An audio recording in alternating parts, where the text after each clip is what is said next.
Hey, hi students. How are you all? Today we'll see the third lesson of Parliament. Why do we need a Parliament? Okay. So this is very important lesson. Okay. In this lesson we will see how Parliament functions, how it works. Okay. What is its structure? Okay. So all these things we will see in this lesson, and many of your doubts regarding our election system, regarding our federal system, it will be resolved. Okay, so shall we start? Yes, let's begin then. So here first of all you can see the picture. You know very well, this is the picture of Parliament, okay, which was built by Britishers. Okay, so let's see. We in India pride ourselves on being a democracy. Here, we will try and understand the relation between the ideas of participation in decision making and the need for all democratic governments to have the consent of their citizens. Okay, as you know very well, India is a democratic country, and when we elect our representative, then they take decisions for us. So when they take decisions for us, all the people, those who are elected from the country, there are 443, 543. So where they will sit together, where they will discuss, there will be a specific spot where all they will come together, they will discuss, okay, and it should not be a private property, it should be the property of government. So such a place should be there where they will come, discuss, make rules and regulations, and will run our government. So such a place is called parliament. Russia, it also has such kind of parliament. It is called Duma. So almost means every democratic country, they have parliament. Of course, different names they have for that.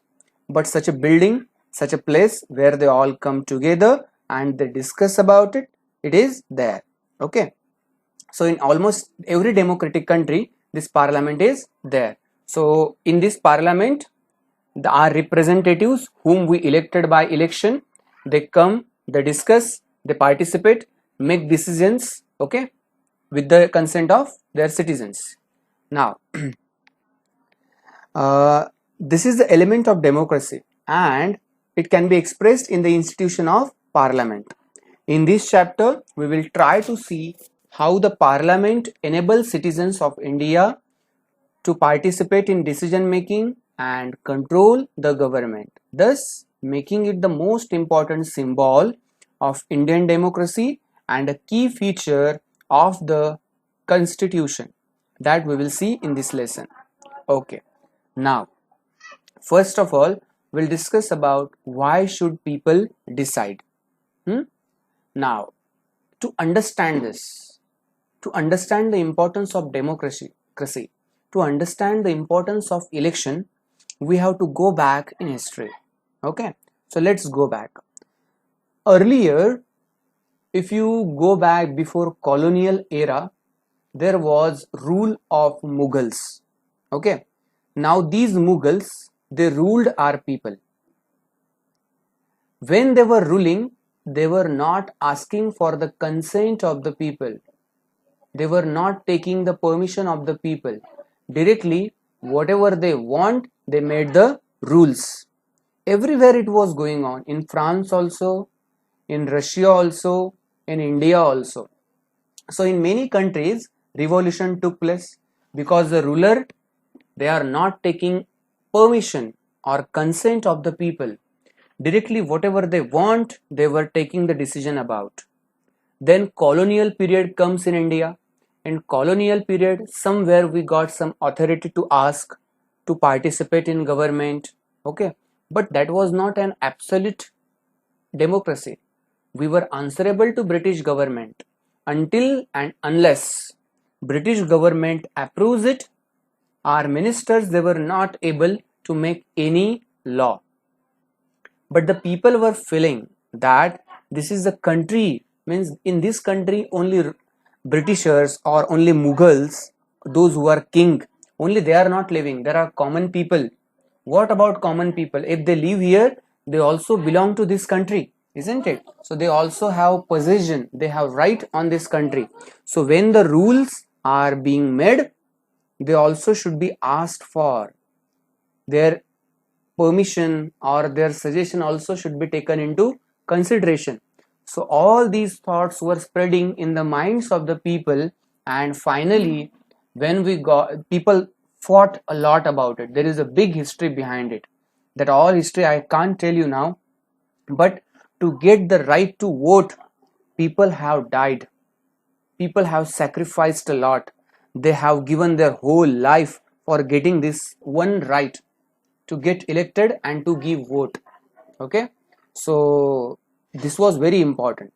So on 15th August 1947 we got independence, and after that there was struggle in which sections of society participated. People from various backgrounds joined the struggle, and they were inspired by the ideas of freedom, equality and participation in decision making. Under colonial rule, the people had lived in fear of the British government and did not agree with many of the decisions that they took. But still, we had to follow that, because as there was autocracy, there was rule of Britishers, we had to follow that unwillingly. Okay, but still we had to do that. So the British government and make demands, but they faced grave danger if they try to criticize these decisions. If people don't like it, and if they criticize it, they had to go to the jail, they were tortured a lot. Okay, so in this way your voice was suppressed in colonial era. The freedom movement changed this situation. The nationalists began to openly criticize the British government and make demands. As far back as 1885, the Indian National Congress demanded that there be elected members in legislature. Do you see, this is the date? 1885, the demand started from here when the Congress was established. So at that time they were asking for elected members in the legislature with a right to discuss the budget and ask questions on behalf of the people. So keeping this into mind, the Government of India Act 1909 allowed for some elected representation. So after the demand of these many years, 1885 Congress was established, and before that also the demand was growing that there should be a elected legislature, and there should be a committee, or there should be an organization which will question the Britishers about their functioning. Okay, so finally after so many demands, so many appeals and so many struggle and conflict, British government in 1909 they made Government of India Act, and it allowed for some elected representation, not all. Okay, some elected representation. When all this going on, while this early legislature under the British government were in response to the growing demands of the nationalists, they did not allow for all adults to vote, nor could people participate in decision making. The experience of colonial rule as well as the participation of different people in the struggle for freedom left little doubt in the minds of the nationalists that all persons in independent India, they should get right to vote. See, many people struggle for this, and when they struggle, we got independence, or many countries got the independence. But to fight for right to vote, that was also another fight. Okay, so it took many years, and all the people, they were not allowed to vote. For example, if you talk about the France, in France, French Revolution took place, but all the people, they didn't get the right to vote. Only the people, those who are giving tax, those who are male, only they can give the vote.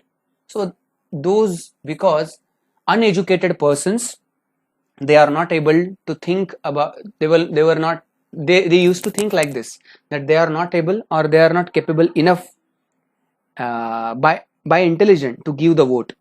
So in this way there was a different fight. So everybody, after independence, they were thinking that we should get right to vote. Everyone, those who are residing in this country, they should get right to vote.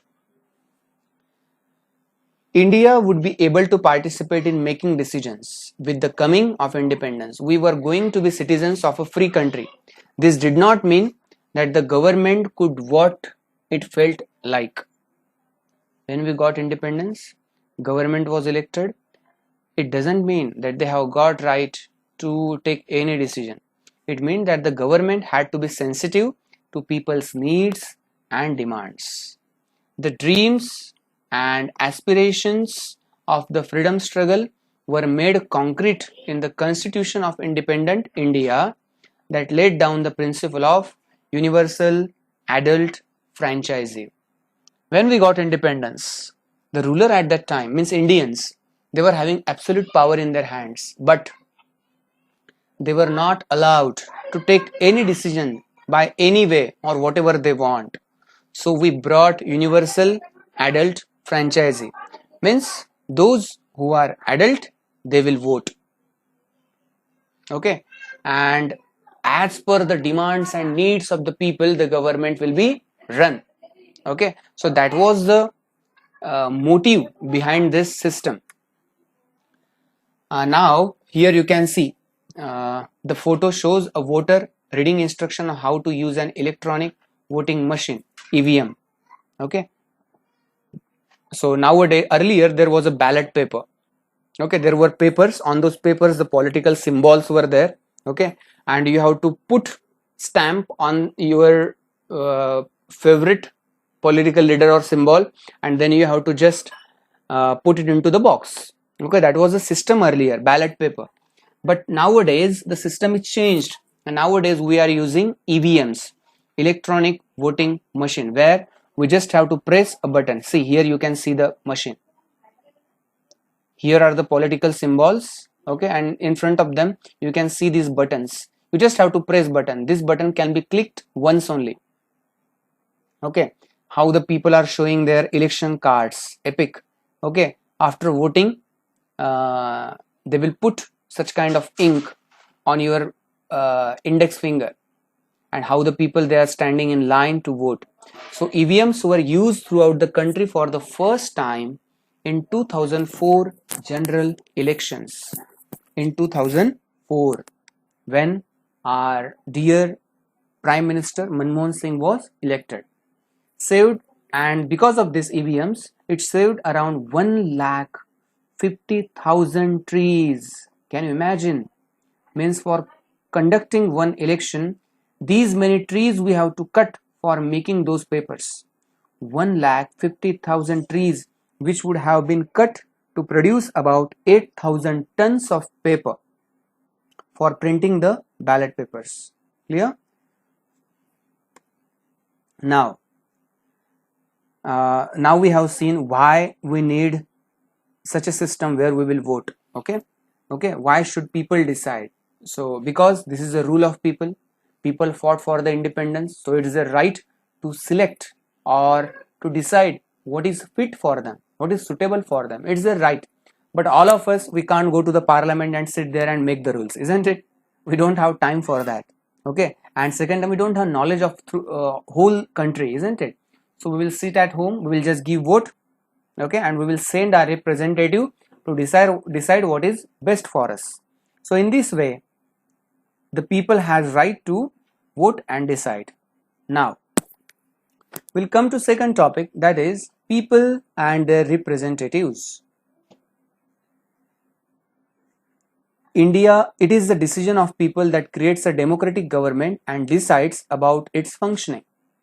The basic idea in this kind of democracy is that the individual or the citizen is the most important person, that in principle the government as well as other public institutions need to have the trust of these citizens. Okay, now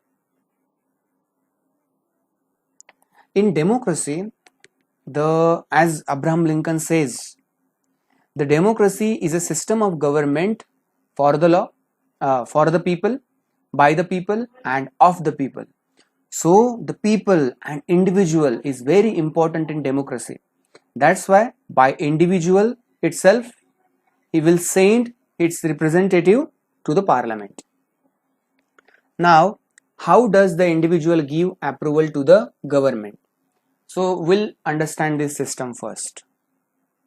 See, when elections are there, directly we don't vote for prime minister, as you must be knowing about it. So I will give you a brief idea about the elections, how election take place. See, during election, people vote to the members. Okay.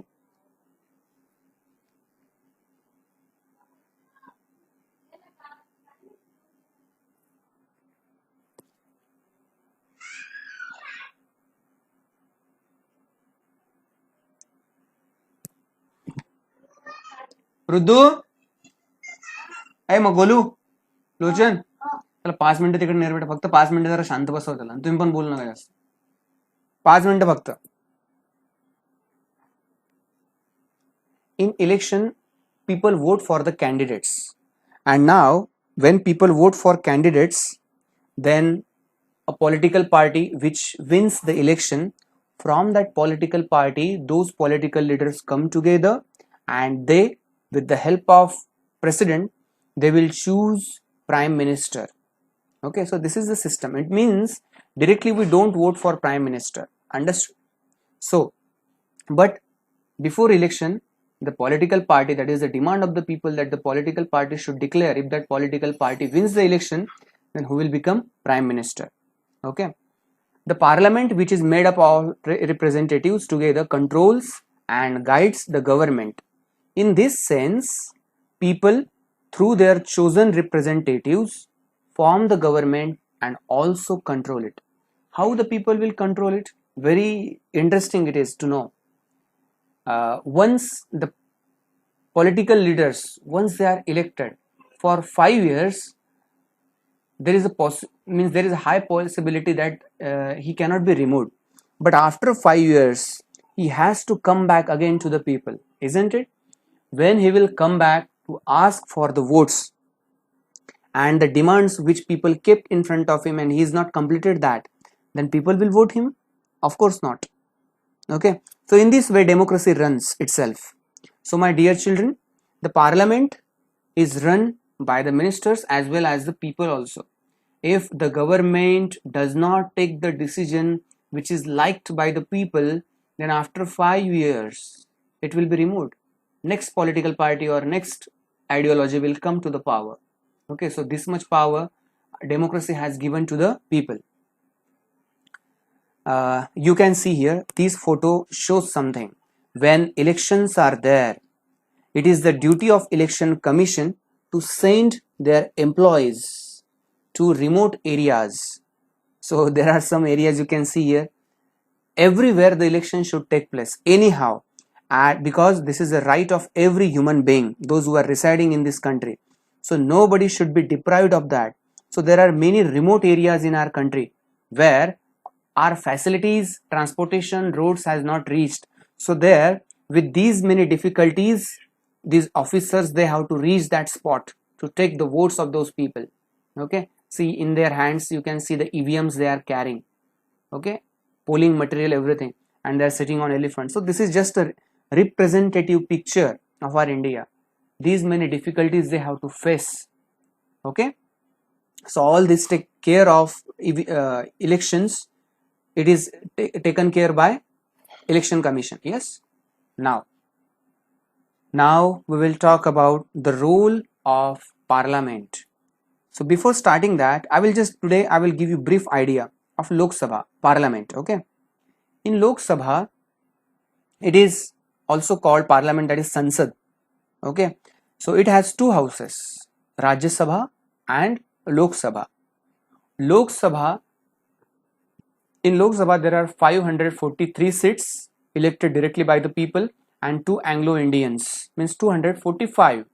Okay, so these many seats are there in Lok Sabha. So the people, those who are elected by the people in general election, they are directly sent to Lok Sabha.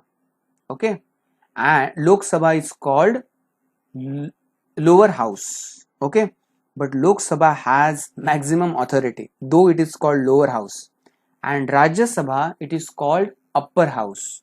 For Rajya Sabha we can't give vote, common man he doesn't give vote. For Rajya Sabha, those ministers which are elected, they are elected by the graduates, or by the 12 members they are elected by, they are sent to Rajya Sabha by president. Okay, so in this way Rajya Sabha is called upper house, but Rajya Sabha is having less rights than Lok Sabha.